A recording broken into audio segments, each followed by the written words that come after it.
Hello everyone, ꯄꯨꯝꯅꯃꯛꯄꯨ ꯈꯨꯔꯨꯝꯖꯔꯤ. ꯉꯁꯤꯗꯤ ꯑꯩ ꯏꯃꯥꯟꯅꯕꯒ ꯑꯦꯛ ꯃꯨꯛꯕꯥꯡ ꯇꯧꯗꯣꯏꯅꯦ ꯑꯩꯈꯣꯏ ꯍꯤꯡꯒꯣꯜꯗ. ꯑꯗꯣ ꯑꯦꯛꯁꯦ ꯃꯀꯨꯗꯤ ꯑꯝꯇ ꯈꯣꯛꯇ꯭ꯔꯤ, ꯃꯩꯇꯩ ꯌꯦꯔꯨꯝꯅꯦ. ꯁꯤꯁꯦ ꯈꯣꯛꯑꯒ ꯍꯤꯡ ꯌꯥꯝꯕꯤꯗꯣ ꯑꯗꯨꯅ ꯋꯤꯟꯅꯔ, ꯌꯥꯝꯗꯕꯤꯗꯨꯅ ꯀꯦꯃꯦꯔꯥꯃꯦꯟꯅ ꯄꯅꯤꯁꯃꯦꯟ ꯄꯤꯔꯅꯤ. ꯑꯗꯨꯗꯤ ꯗꯅꯪ ꯍꯥꯏꯔꯛꯑꯣ. Ready 1, 2, 3 start. 1, 2, 3 start.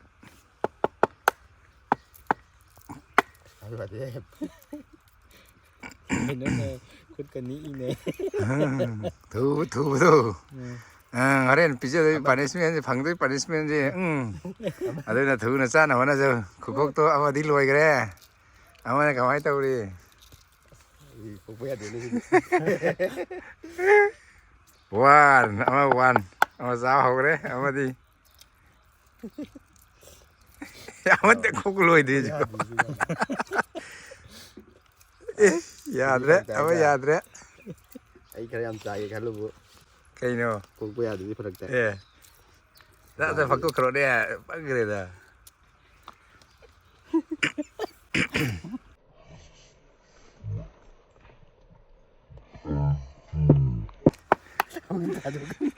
Yadre. Ama pielo đâu đấy.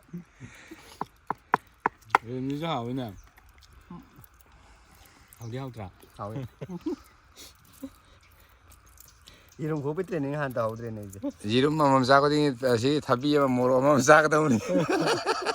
Thabi ma Thabi ama moro ko sa dau ni. Ai tu su rồi mình có. Tu su gra ba. Wa di. Ai sẽ tu su đấy.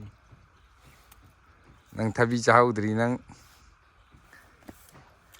Thà mong cái cha gì.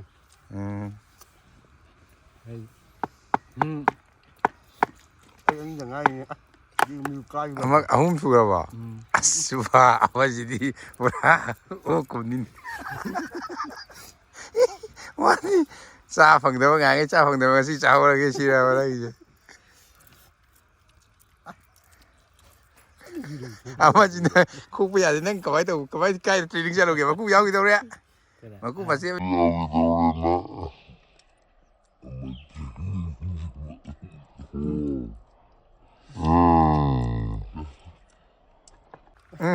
rồi ra mà đúng tà cái đấy gì thì à Boris phía rồi cái máy tàu nữa Irum kokpo he bam ju training chang ni ya yaram training. Kokpo cha bo di phada ba. mà tiền khá tàu ra là ngang cái à Cái post su rồi có gì gặp 5 su rồi.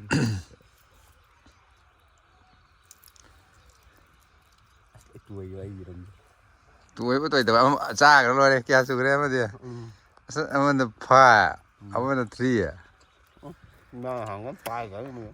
Phai cái. anh mày hiểu ai cái tiếng anh mày hiểu anh ngầm ơi cô Nang 4. nang ani hendri ni nang isaru banga Mga ne full dito. tara de nang taruk ja ama mari Tham trả ra xí. Hele ka nga. Ya de irum kokpo de. sidi ayam cha mi de pani soi pi ra ni ama dia so Kari panis no khang ji ai punishment je. Are na. pani ma yerum man ma pi ra ka ni Punishment kari daudrim na yore kandri. yerum ka mana ba ma dum cha ta ni As nam dana palite. Tare si maga last one. Singapore Abudi am haure. Ame pe jo hai ra. thabi ju lemon mi ade Cái đúng rồi em nó bài lại ra. ya rồi yam cha mi na thabi ju yam cha dau ni na ta ka yam cha hu da mi punishment loi no ya san ta ba adra punishment puthok ta ni ji sa san ta ni teng đó nè Ai ta được cha rồi đấy. akhoi sak yen ma chang ye son da Lên đi. akhoi minu ju yau lai Da bai ngon thabi bija de ra. akhoi tai ga su yeng re Punishment đó cameraman đấy hero. se punishment se tha da ra ge kari ri go si kari ro Adu cha de ra ba.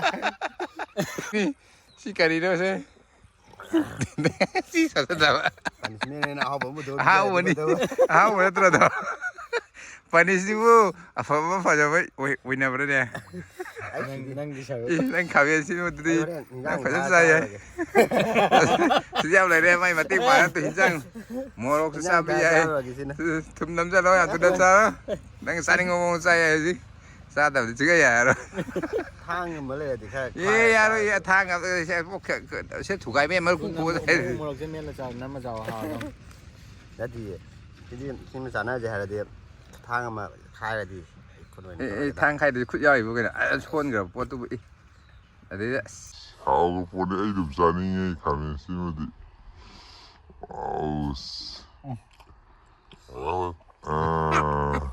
Sauce ꯇꯥꯕꯅꯤ ꯈꯜꯂꯨ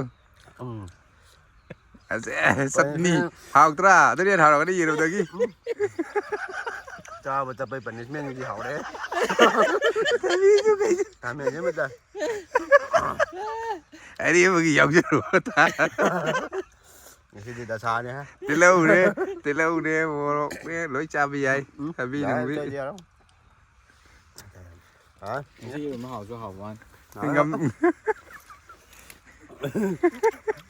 ꯍꯥꯎꯔꯦ ꯉꯁꯤ ꯌꯦꯔꯨꯝ ꯍꯥꯎꯔꯦ ꯈꯥꯃꯦꯟꯁꯤꯟꯕ ꯀꯃꯥꯏꯅ ꯇꯧꯏ test ꯑꯝꯇ ꯍꯥꯏꯔꯛꯎ ꯈꯥꯃꯦꯟꯁꯤꯟꯕ ꯌꯥꯔꯦ ꯑꯗꯨꯝ ꯍꯥꯎꯔꯦ ꯃꯇꯨꯡꯗ ꯌꯥꯔꯣꯏꯗꯣꯏꯔꯣ ꯑꯗꯨꯗꯤ ꯐꯖꯔꯦ ꯃꯌꯥꯝ ꯀꯩ ꯍꯥꯏꯅꯤꯡꯕ ꯁꯤ ꯚꯤꯗꯤꯑꯣꯁꯦ ꯂꯣꯏꯁꯤꯟꯖꯔꯒꯦ ꯑꯩꯈꯣꯏ ꯚꯤꯗꯤꯑꯣꯁꯤꯕꯨ ꯌꯦꯡꯕ ꯅꯨꯡꯉꯥꯏꯔꯗꯤ ꯁꯨꯡꯁꯣꯏ ꯁꯣꯏꯗꯅ ꯂꯥꯏꯛ ꯁꯤꯌꯔ ꯁꯕꯁꯀ꯭ꯔꯥꯏꯕ ꯑꯃꯗꯤ ꯀꯃꯦꯟ ꯇꯧꯁꯟꯕꯤꯔꯝꯃꯣ ꯕꯥꯏ ꯕꯥꯏ ꯇꯧꯔꯣꯗꯅ ꯕꯥꯏ ꯕꯥꯏ ꯕꯥꯏ ꯕꯥꯏ ꯃꯌꯥꯝ ꯁꯕꯥꯛꯈꯦ